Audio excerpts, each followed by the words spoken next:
সালকিয়ার কলডাঙ্গা লোকনাথ মন্দিরটি বহু প্রাচীন মন্দির। এই মন্দিরের বিশেষ এক আকর্ষণ আছে যা আমাকে এখানে টেনে নিয়ে এসেছে চাক্ষুষ দেখবার জন্য। হ্যাঁ বন্ধুরা, এটাই সত্যি যে বাবার মূর্তির চোখ দুটো যেন কথা বলছে। আর এই অভিজ্ঞতা মূর্তিটির সামনে না দাঁড়ালে উপলব্ধি করতে পারতাম না। আর এই মূর্তি তৈরি নিয়েও নাকি আছে এক অলৌকিক কাহিনী যা লোকমুখে শোনা যায়। কলকাতার আহরিটোলা লঞ্চ ঘাট থেকে লঞ্চে গঙ্গা পেরিয়ে বাঁধাঘাটে এসে চলে আসতে হবে ৩৬ নম্বর কলডাঙ্গা লেনে, যেখানে এই মন্দিরটি অবস্থিত।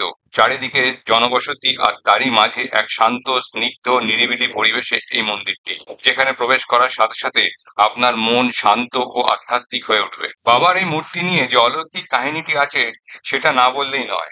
সেটা হলো, মন্দিরের প্রতিষ্ঠাতা নন্দগোপাল সাহাকে বাবা স্বপ্নাদেশ দেন যে তার মূর্তি স্থাপনের জন্য। স্বপ্নাদেশ পেয়ে নন্দগোপাল মহাশয় কলকাতার কুমারটুলির মৃৎশিল্পী সুধীর পালের নিকট এসে বাবার স্বপ্নাদেশের কথা প্রকাশ করলেন। সুধীর পাল মহাশয় ওনাকে বলেন যে উনিও একই স্বপ্নাদেশ পেয়েছেন মূর্তি তৈরির ব্যাপারে।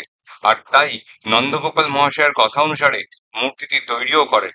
সেটি নন্দগোপাল মহাশয় প্রতিষ্ঠা করেন তার এই মন্দিরে। প্রকৃত যেন জীবন্ত, কথা বলে আর মনে করিয়ে দেয় বাবার সেই অমোঘ বাণী, রণে বনে জঙ্গলে যখনই বিপদে পড়িবে আমাকে স্মরণ করিবে, আমি রক্ষা করিব।